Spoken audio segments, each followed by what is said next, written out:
Hi, everyone. I assume you can hear me. I'm Yervan Zorian with AGBU Silicon Valley. I'm pleased to be with you today and to start the second episode of our series. The series is Distinguished Executive Dialogue. It's part of our Virtual Bridge Accelerator program. This accelerator program that we started already 3 weeks ago. And we have done a good introduction to a number of activities under this accelerator. This part of the series is a part that is meant to be public.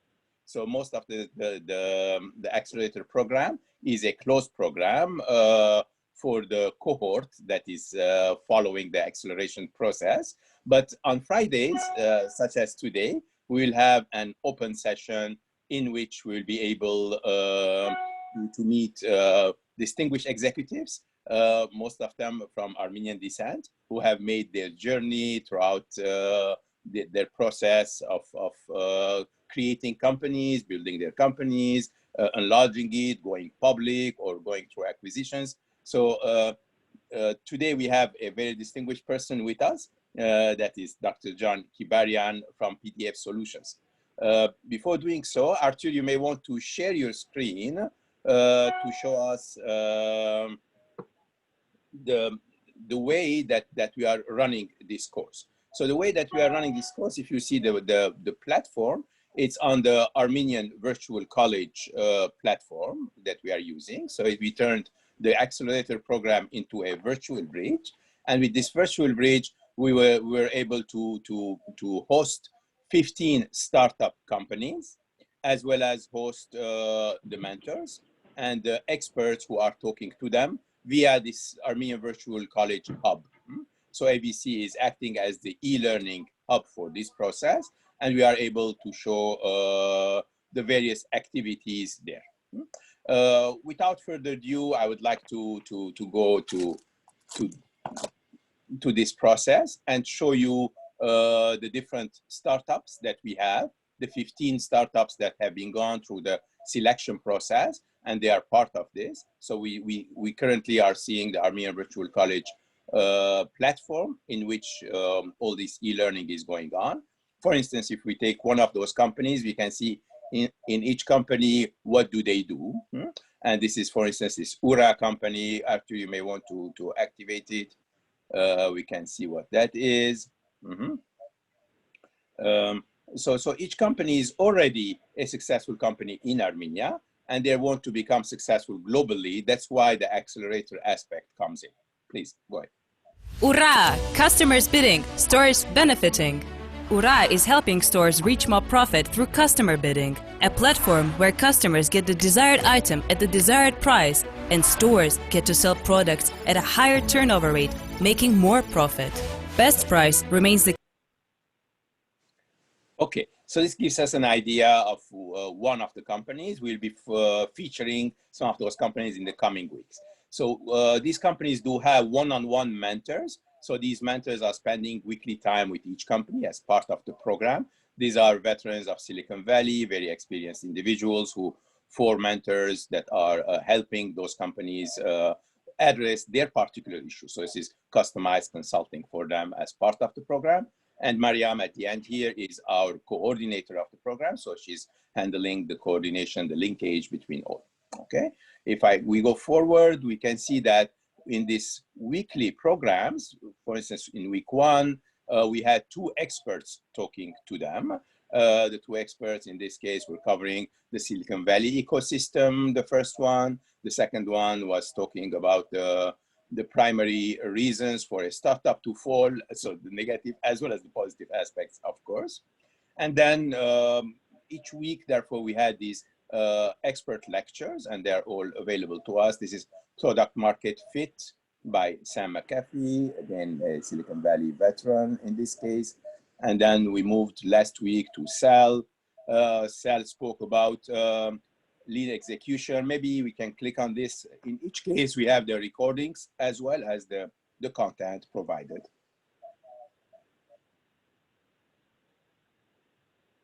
So my name is Mary.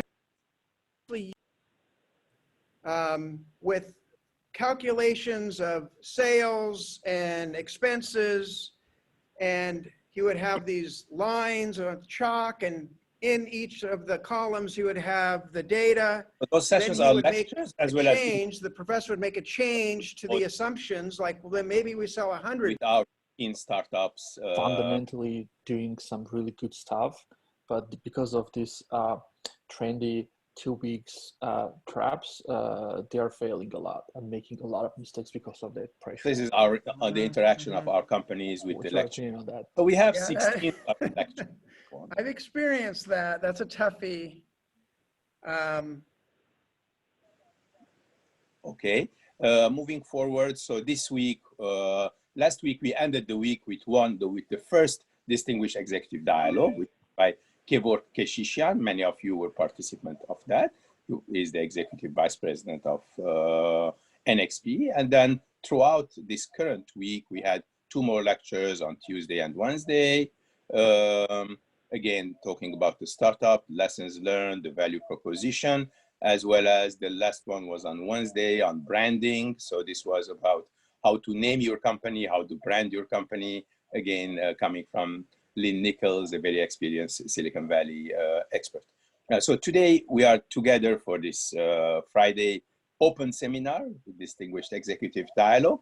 And as I mentioned before, Dr. Kibarian is with us to share his experience. So the idea here is not to talk about the particular technologies that each one of our companies do, which are fascinating, but our concentration will be more on the experience and what we can learn from this experience and how we can share that to the startups that may be on the same path, and therefore they can learn from that experience. John has been, he's from the Northeast, from the Boston area, 100% Armenian descent. He has been to Pittsburgh, to CMU, Carnegie Mellon University. He did his bachelor, his master's, his PhD there. And after finishing his PhD, he started his company. He co-founded PDF Solutions. And today we'll be hearing from him directly about PDF Solution, the co-founding, the journey he went through, Silicon Valley, IPO, and so on. I will not be telling you the story myself. I'll let John do it in the best way possible. John, all yours. Thank you, Ervan. Let me see if I can share my screen.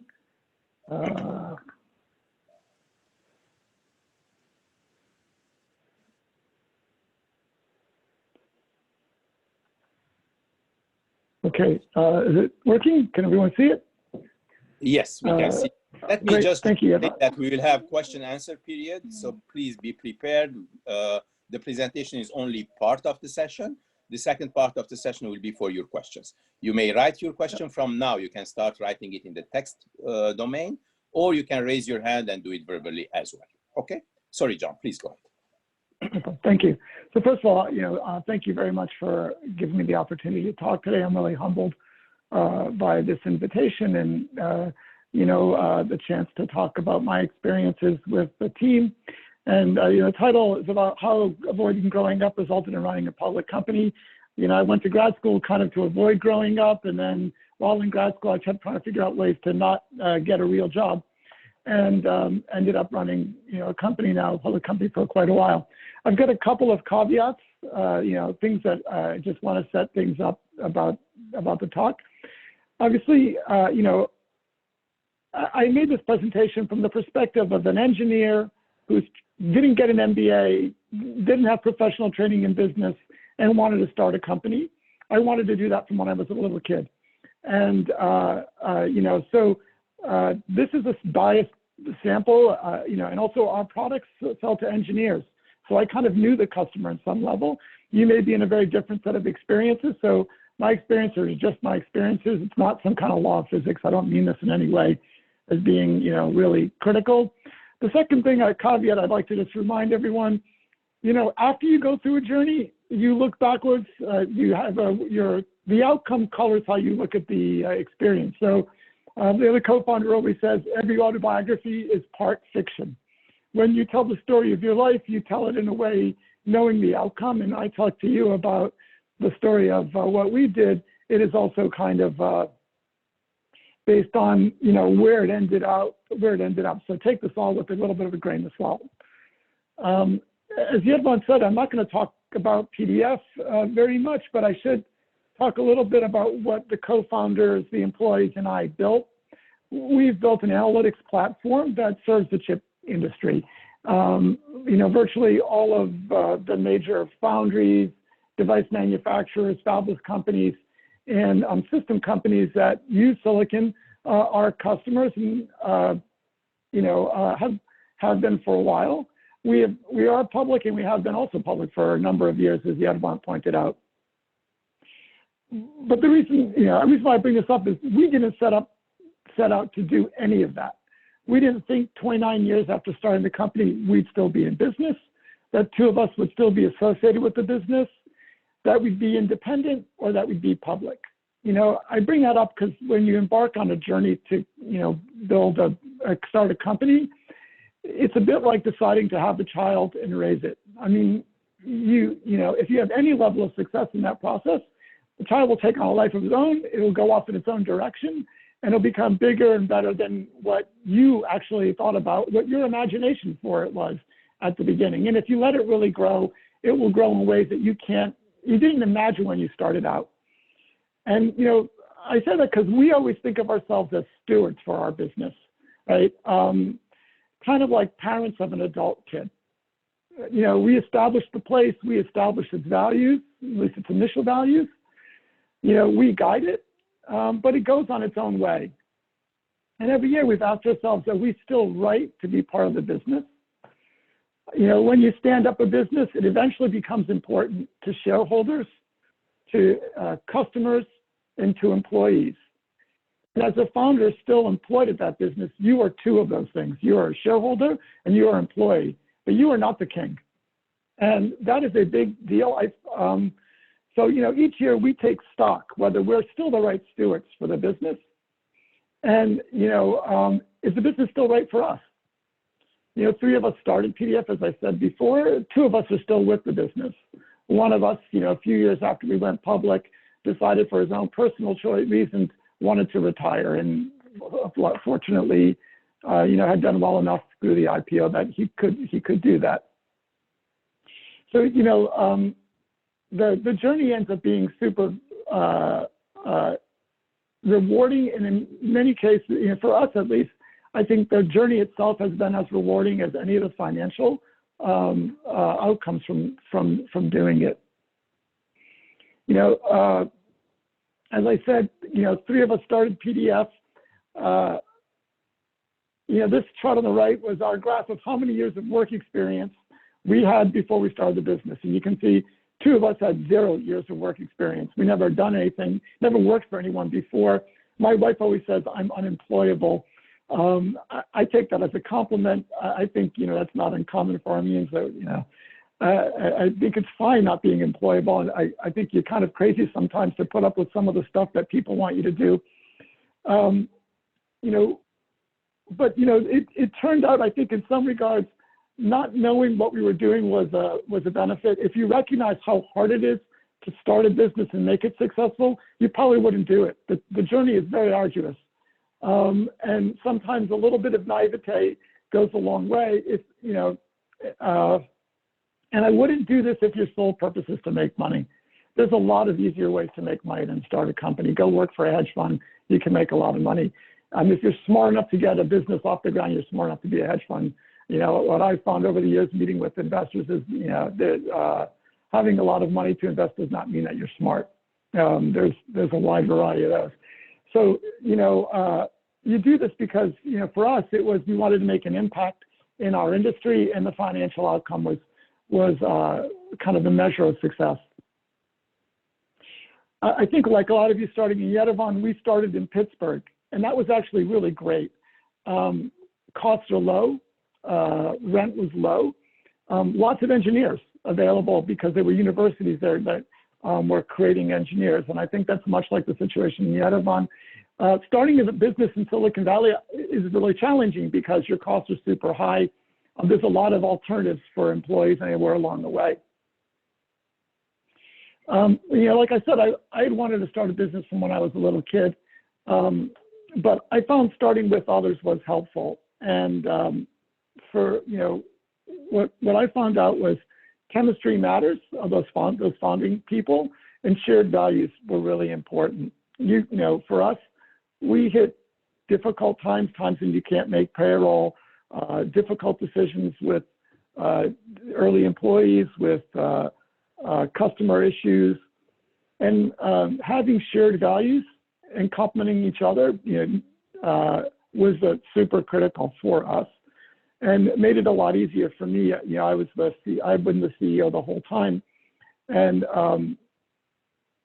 having at the time at the beginning, two people I really were like family to me, and we had shared values like we were siblings.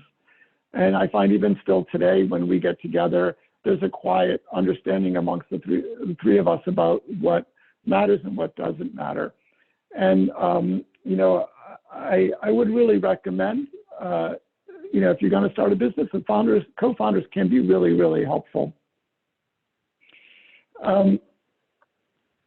But selecting co-founders is really difficult. It's a little bit like getting married. You're picking someone who's going to be, you're going to be inextricably tied to. We had shared reasons why we started a company together, and we had a shared set of values on how we started a company. I list there, the reasons why we started it. None of us wanted to work for big companies. We wanted to learn about business. We were interested in business. You need to have an interest in business if you're going to go into this. You need to like to meet a diverse bunch of people, right? You're going to have to talk to investors, to customers, to employees, to many types of folks. Eventually you're going to have to motivate a finance person or a marketing person just like you motivate an engineer. And you need to enjoy that part of it, or at least have people on your team that enjoy that part of it. We were used to being poor and working long hours. When you're a grad student, you're used to being poor and having, hard work. And we thought, well, if it failed in a couple of years, it was still worth it for us. We didn't have kids or a mortgage or anything like that. But there was another dimension about us that was, I think, really important for us, and probably important for any founding team. Shared view on flexibility. If someone's super rigid and the others are pretty flexible, at some point it breaks. You need to have a shared view about, the three of us were all willing to do whatever it took. We're willing to, help the other person out. It's a lot like a marriage. If someone's, only one person is doing all the work in the house, it's gonna, you're gonna have a problem at some point. A shared view on lifestyle. If someone is, used to having a salary and jetting off on vacations and having a certain expectation about what they do outside of work, and the other two are toiling away with no salary, it will blow up. We had a shared view that we were all going to work for no money at the beginning, and we were going to figure out how to make things work. And, we used to always, Friday was the middle of the week. And on Sunday mornings, we were in the office, and always, one of the co-founders' dads would call on Sunday mornings, and I got to know his dad as well as I knew anybody else, because I was always the one answering the phone for the guy. Shared time horizon. We made an agreement at the beginning. Every year, we were going to sit down at the end of the year and say, did it make sense to do the next year? If someone has a time horizon that they want to do this for the rest of their life, and the other person wants to build a product and sell it in 2 years, you are going to blow up, because those time horizons are not matched up. And a shared view on how to split equity. It's really hard, because at the beginning, like, oh, what are we going to do? Split it all 50-50? And what if, a year in, one of the people decides, hey, I don't want to be here anymore, right? Now, that person's still got a bunch of equity, and the other people are carrying along the load. So we kind of had an agreement that early on we're going to be really fluid about equity. And if someone left a year or two in, they would get something, but they weren't going to get the share that, the others got. And that was important, because you want to get a founding team that works, but you don't want to be locked in, right? It's like, if you ever get a divorce, now you've got shared custody of the kid, and you may not like how the other person, sees the kid's going to be raised. In the event that someone's decided it's not right for them, you want to reward them for what they've achieved. help building the business, but you don't want to be carrying their load around. You need to use that equity for other people and other investors. I got a little video. I thought it really resonated with me. I hope this works. Early employees are super important. You know, when you start a company, you are a little bit like the crazy dancer out there. I mean, you have this idea about a vision for a product. No one else believes that product is needed. You want that product to succeed. That first employee you get to come and join you is super critical. They have to take a big chance. They actually validate that you are a leader, that you are a visionary for a product. And that person's commitment to you is really important. Over time, they start helping you find the next set of people. They actually help you figure out who's the next person to bring over, who helps you make the company successful. And they have choices, right? And typically when you're a startup, you can't offer the best benefits, you can't offer the best salary. Your company is not prestigious. When they go home and tell their boyfriend, girlfriend, parents that they're working for this company, well, if they go and say, I'm working for Apple or Microsoft, everybody understands that, oh, that's very prestigious. When they go say, I work for, you know, in our case, PDF Solutions, nobody knew who that was. Today, people think it's Acrobat, right? So you've got to find people that are super committed, you know, and that's, you know, one of these things where I'll stop the video because I think in the end it's probably screwing up the bandwidth.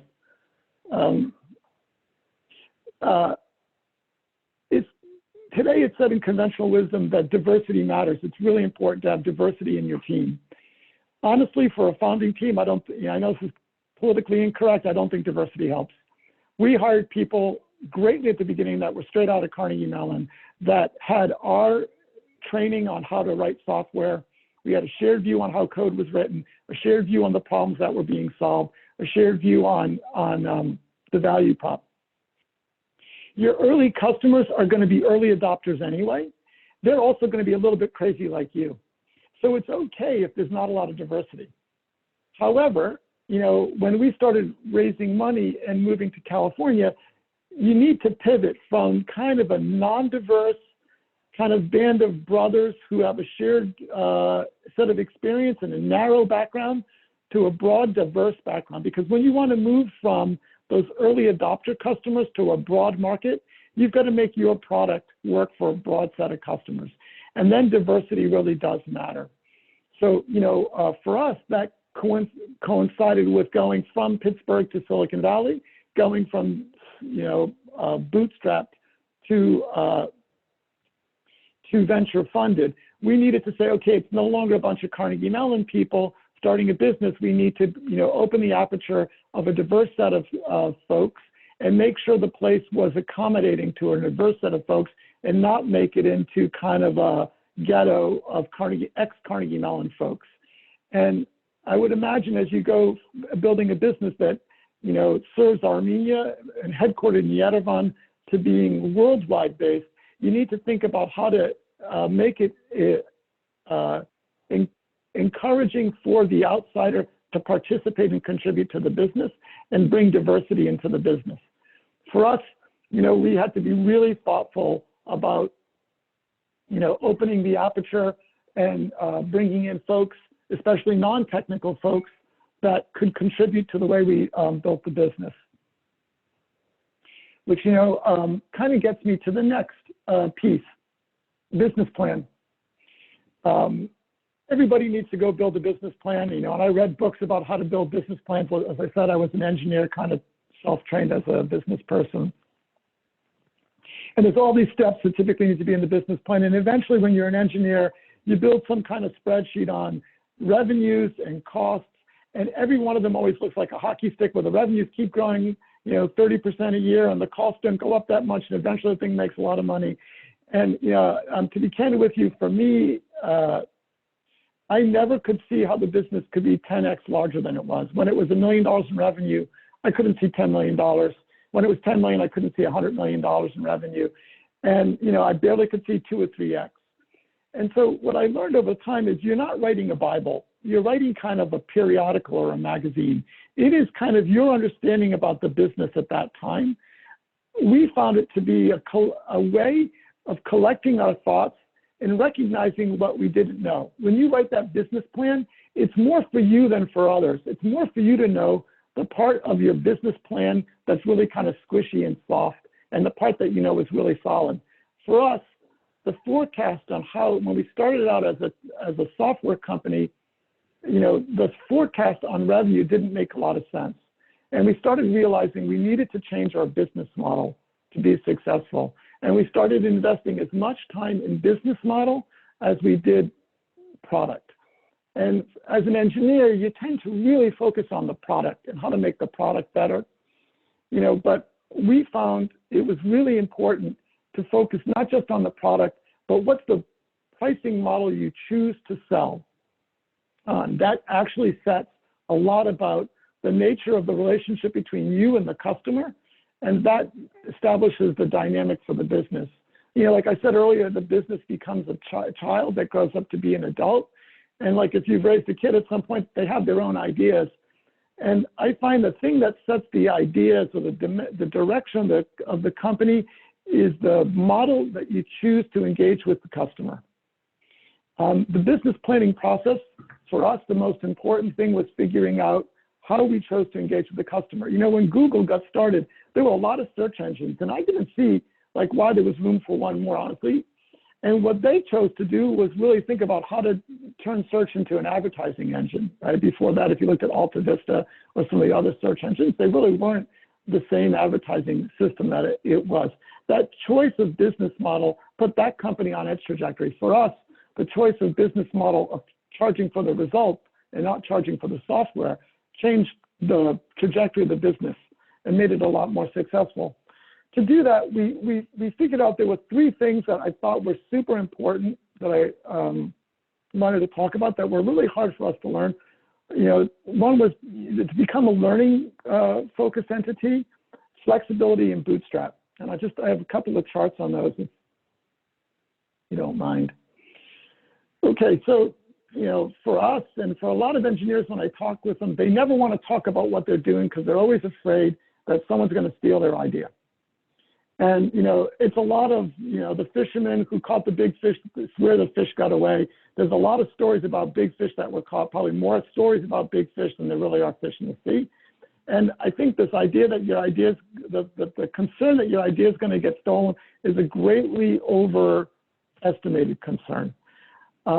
We found that it was important to talk with others, potential customers, potential partners, potential competitors, potential investors about our ideas. And you are going to learn from if you're listening, you're going to learn from every one of those experiences and discussions. We found we learned more than what we ever possibly lost from someone taking our ideas. And usually the ideas are so complex and so sophisticated, and most of your ideas are wrong anyway, that, you know, what they learn from you doesn't really help them that much. One of our original chairman of the board used to say to me, a strategic advantage is something you can tell your competitor, and it doesn't matter, they can't do anything about it anyway. It's about who you are. And for us, you know, as we pivoted the business model, really, our model was so different. It gave us the ability to talk about our ideas, learn from others, and be open-minded. You know, we found we were wrong a lot. And when you come out of the university setting, you know, you're always trying to get an A, which is you try to be right. And for us, a big thing we had to overcome was being right does not mean being successful. After a while, you realize you just want to be successful. You don't really need to be right. And they're very different. And one of those things that we found was, you know, learning was super critical to that, and sharing your ideas was the first important step to learning. You know, the next thing is flexibility. You know, 5-year plans don't really work, but, you know, inside a large entity like a Microsoft or a Synopsys or even a PDF today, we have multi-year plans. And we will go back and look at those. But honestly, for a startup company, what you want is multi-year objectives. What do you want this thing to be when it grows up? But objectives are really different than plans. Planning needs to be done on a really short-term basis with a tremendous amount of flexibility. We found that meant you needed to be really flexible with the way you spent money, you spent cash, and who your early employees were. You know, when you hire people that came from more established entities, we found often they really didn't thrive well in an organization where, you know, there was maybe a 3-month plan or a 6-month plan and a 5-year objective. And they really couldn't deal with that kind of setting and the need to pivot, come back from meeting with customers and decide to change an element of the product. That's really important for a startup as you're kind of finding your way. And sometimes those, you know, early employees that are not comfortable with that they're not helpful. We had to, you know, make changes on early employees because, you know, you hire someone from a famous company with a famous background, but they're used to a tremendous amount of processes and establishments that a startup can't really have because it doesn't have that position yet. And flexible employees turn out to be way more valuable. Last thing is bootstrapping. Like I said, we started in Pittsburgh, and I think, you know, this team is starting in Yerevan. You know, venture capital in Silicon Valley, if you're, you know, a graduate student at Stanford, there's venture capitalists just kind of look around and find you and try to figure out if you've got a good idea. When we were starting at Pittsburgh in the 1990s, there weren't a lot of VCs. And I imagine that's the case in Yerevan even today. We were fortunate for 2 things, and I imagine they exist in Yerevan, and I know because of this program, one of them does.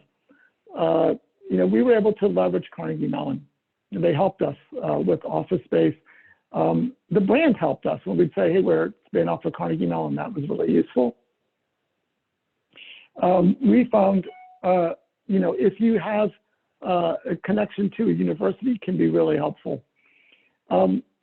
Early on, our funding came from DARPA. DARPA is the Advanced Research Projects Agency for Defense Department. That really got us going. You know, for you guys, the Armenian government setting up the virtual bridge is super important and super valuable. You can always take advantage of these things. Really, we didn't get that much money from DARPA, but enough that it made a little bit of a difference, and it gave us, again, kind of a moment of credibility, and also people that helped us and taught us and helped us see things. We found, and as I've looked at a lot of startup companies since then who've come and pitched to PDF, if you can get to your first product and first revenue before taking Series A financing, you've got a much better outcome. If you're giving up money early on to early stage investors, pre-Series A investors, it makes your outcomes much more difficult. And you know, you're going to get less of the company in the end anyway, because you're basically getting the venture folks to fund your first product. I found, you know, from our experience and a lot of the companies I've watched, getting to, you know, minimum viable product with some modest revenue before you take Series A is a valuable thing. And then it comes down to VCs. We eventually realized we needed to accelerate growth, and it was really hard to grow in Pittsburgh. You could get lots of engineers in Pittsburgh, but finding sales and marketing and finance talent in Pittsburgh was really difficult. And so, you know, when we were early on, we saw an opportunity in Japan, and figuring out how to sell in Japan was really difficult. After we took the venture financing, one of our board members said, oh, you want a salesperson in Japan? Here are the 2 people you should interview. I interviewed the 2 of them. They were really clear. They knew what they were doing. You know, I had this vision, a Japanese selling expert would be someone who's Japanese, spoke Japanese, knew the system. One of these guys was like the whitest, blondest, waspiest guy you ever just meet. He knew no Japanese, but he had sold there for 10 years. He really knew how to be effective in Japan, and he literally got us off the ground in Japan. That help from the VCs and that kind of huge wealth of talent that was available in the Bay Area was super critical for our success. That pivot of going from Pittsburgh and kind of bootstrapping and getting some revenue to having a Silicon Valley presence and leveraging the network that Silicon Valley has, I would really recommend. I think it's super critical. people get these, people have asked me a lot about, hey, how do you negotiate with the VC? What's the best terms?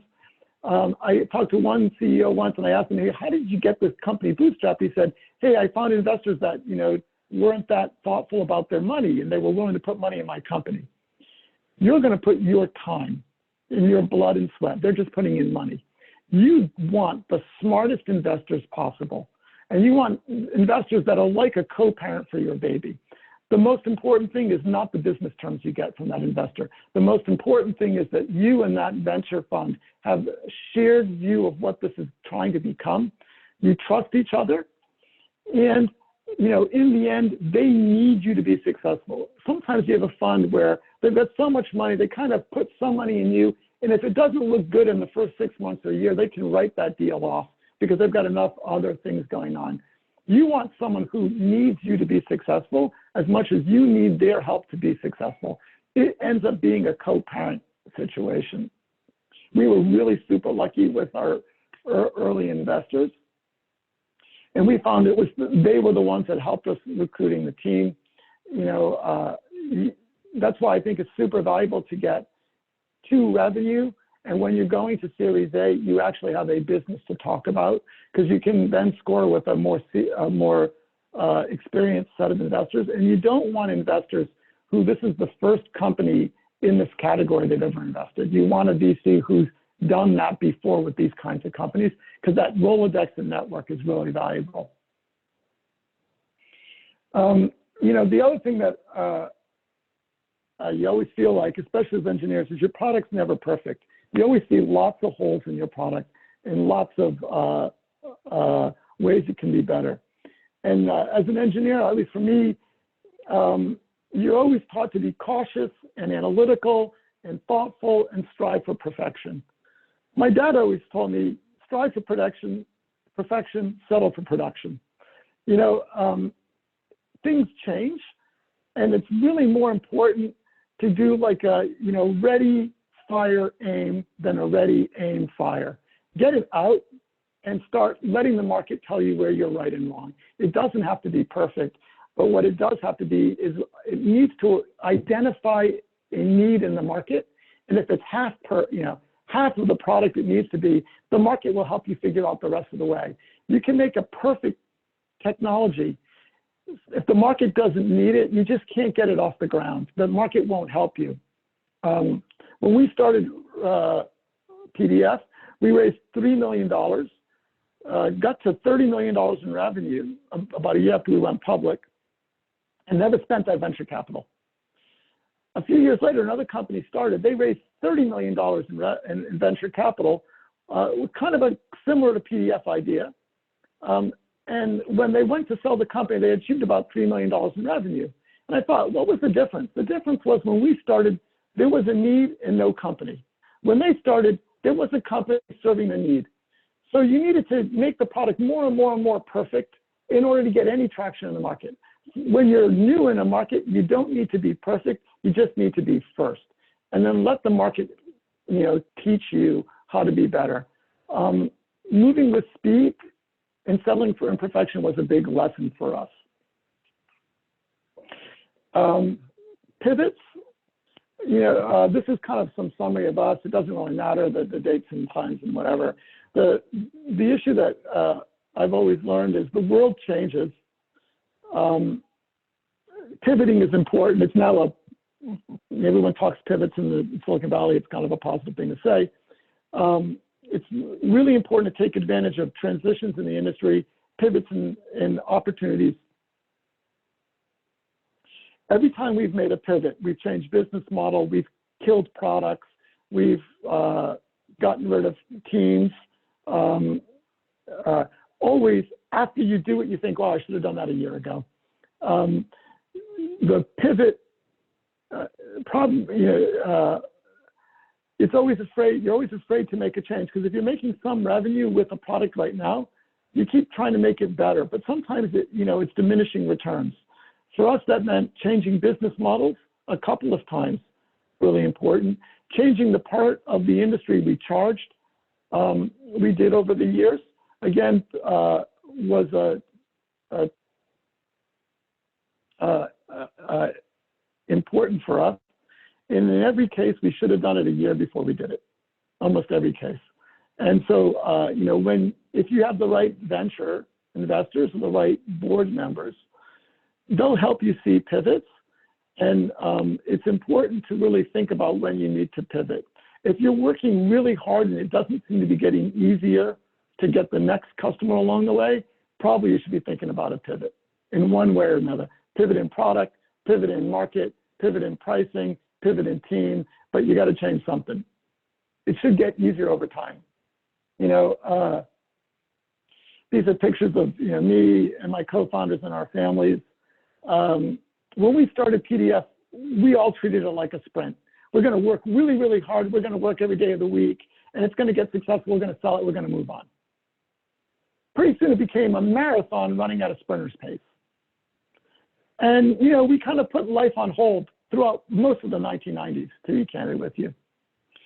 And, you know, we didn't think we were going to be in business for 5 years, so why not just focus on the company, get it going, and then we'll deal with the next thing.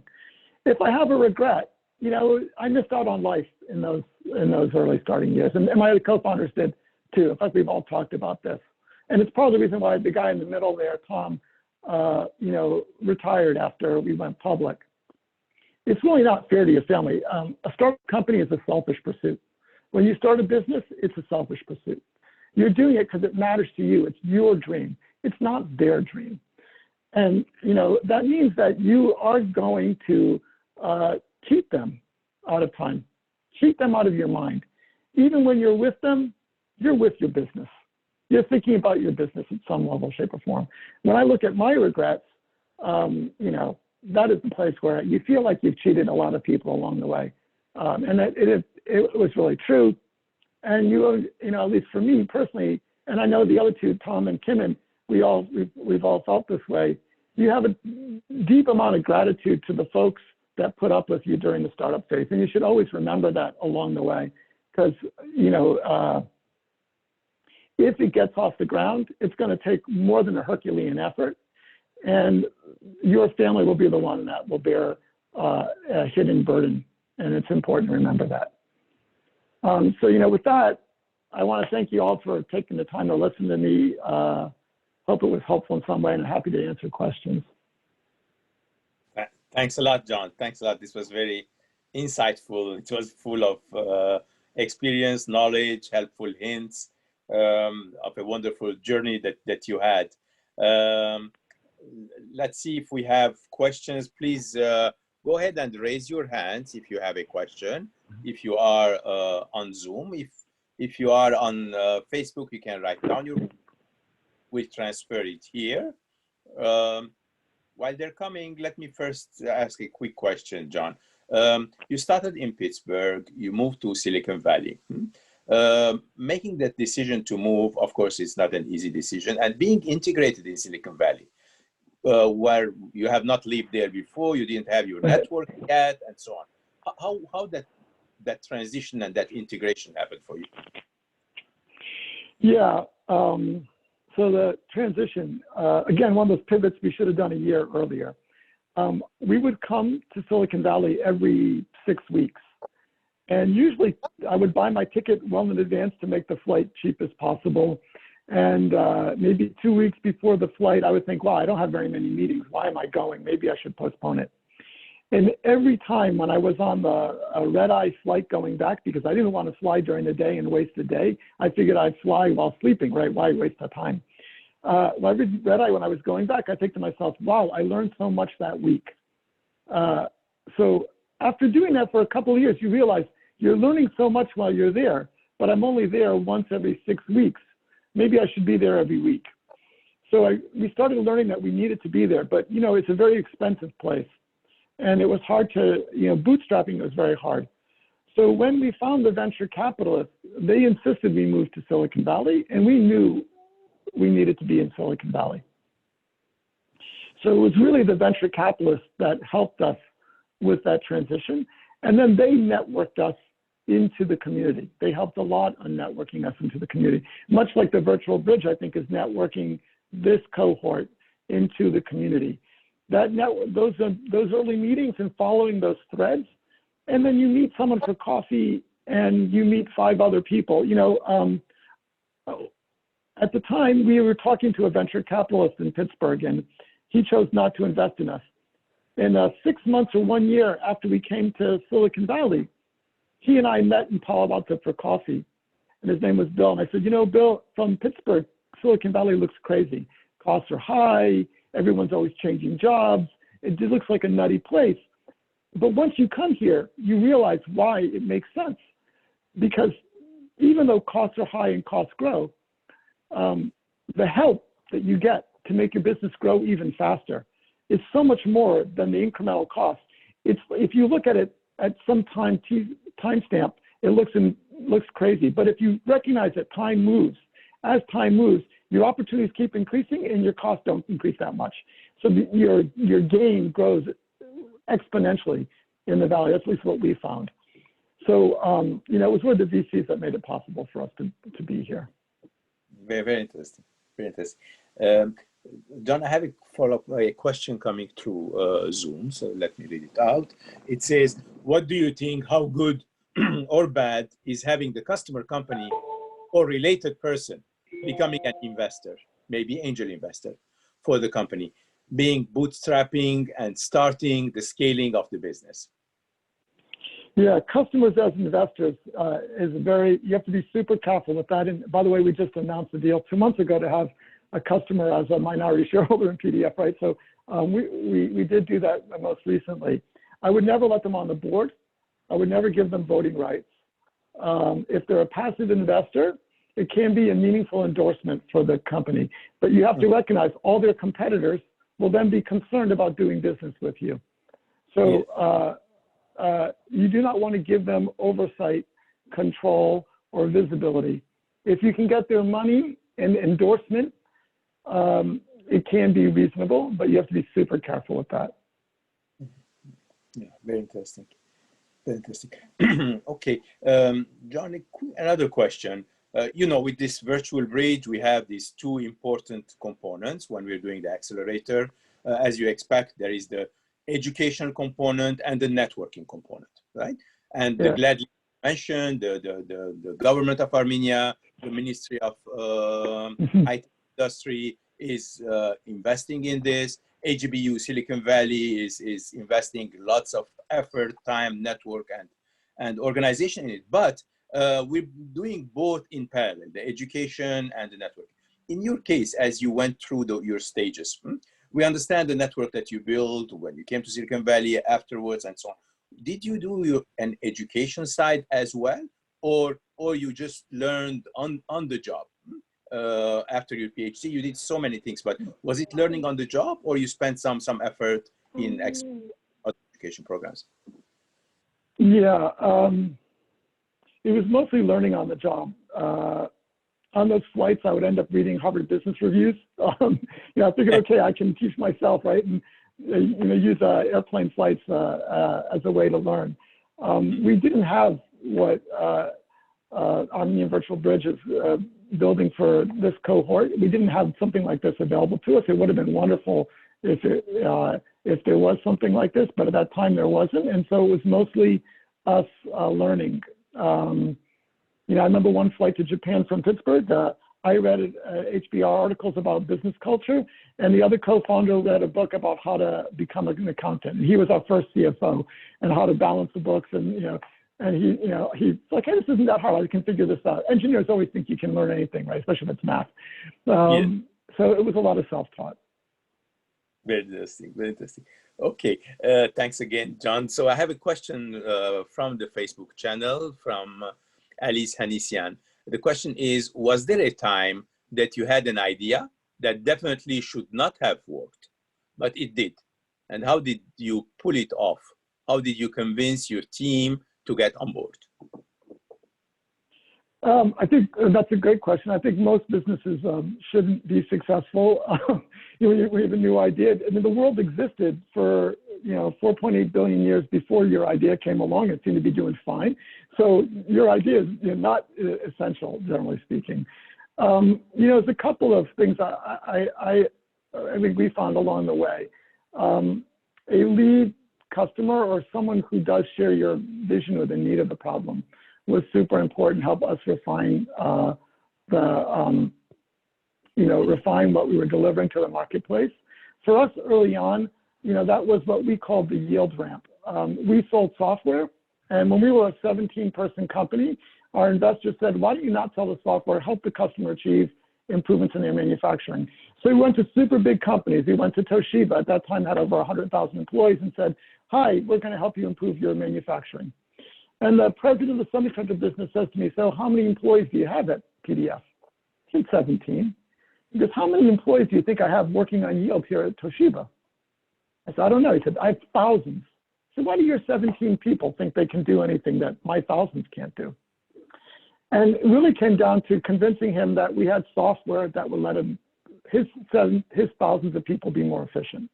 We had to find that hook of a need in the customer base that would give them a reason to give a chance for a product that shouldn't work. And that product was a ramp using a bunch of engineers that had never worked in factories. And then convincing those engineers that they could make a difference in those factories. Right? That really came down to recognizing the problem from a different perspective. You can't start something if there isn't a need, but you can start something where there is a need and it's kind of outlandish that your product is going to work. Absolutely, absolutely. John, your background is in engineering, of course. Your master's, your PhD, you're very focused and expert in your own domain. That's perfect.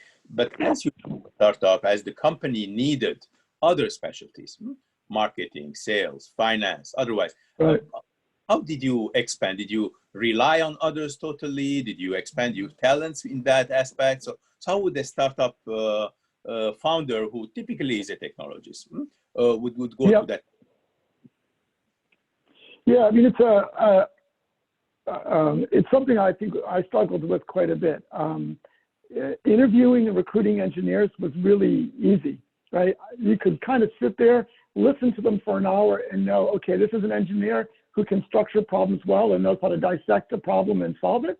And this is one that, I always say that you have these engineers that they see the world as this huge flat world. They see no hierarchy, no structure in the problems. They just work really hard. Those are always ones you want to keep as far away from your product as possible. But when it moved to hiring sales talent and finance talent and marketing talent, I found it to be really challenging.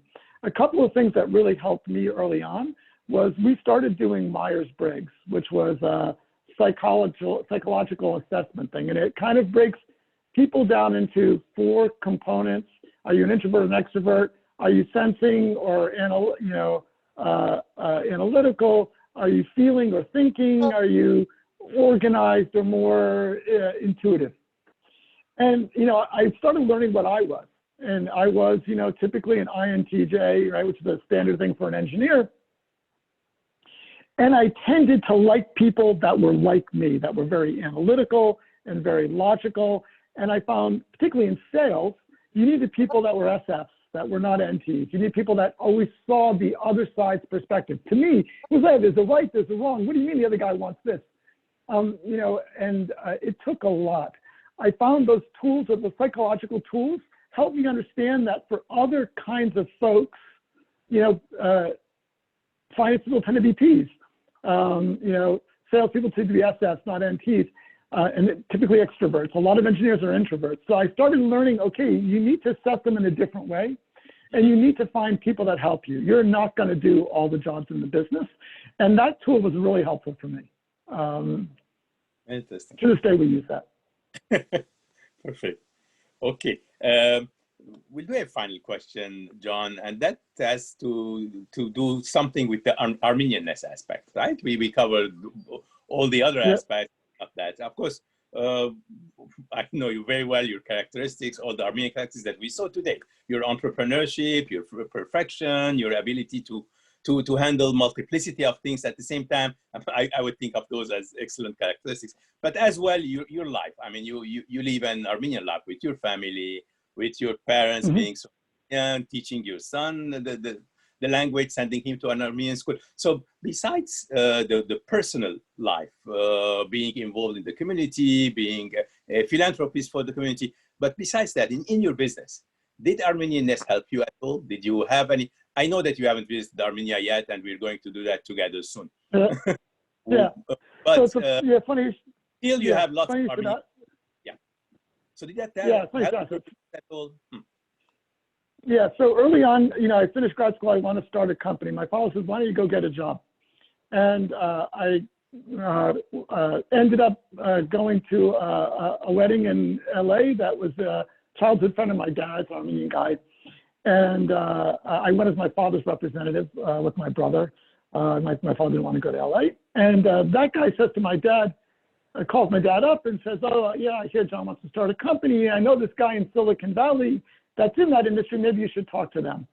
So my dad calls this guy, turned out to be Popkin Detrosian, who was the CEO of Silicon Valley Group, and says to Popkin, "Hey, my son wants to start this company. I think you should go work at Bell Labs or IBM. Will you meet him?" And Popkin, my father cold calls him, right? Popkin says yes. So the next time in Silicon Valley, I meet Popkin. And Popkin did two really important things for me that really we, owe a great deal of gratitude for. Number one, he called my dad up and said, "Yeah, I think your son's idea is a good idea. You should let him do it." Well, if you know my father, getting him off your back is a really useful thing. So that was very valuable. And number two, he called up DARPA and said, "You should meet these guys. They have something real." And, that network really helped. I think over the years, you run into people's harmony and it's important to help each other along the way. And it didn't, it didn't take very much of Popkin's time to do that, but it was, life-changing for me. And I've always been grateful for his help to start it up. And, I think that needs to continue if we're going to be successful here. Perfect. Thanks a lot for that as well, John. Yes, that network helps. That's why we are here today again, to help each other through this networking and knowledge transfer event. The relation with you is not ending today at this session. The 15 teams will be in touch with you. We'll have other events to follow this, but we truly like to thank you for this valuable presentation, sharing your thoughts, the juice of your experience for so many years. Thanks a lot, John. We'll be doing this series, John. Next week, we're continuing with another CEO of Parley Pro, Olga Mack, who will be with us next week around that same time. So we'll be sending out the invites as well. And I encourage all of you to be with us, as well as John. Of course, you're invited to be with us. Thanks again, everyone, for being with us today. Have a nice weekend. Bye-bye.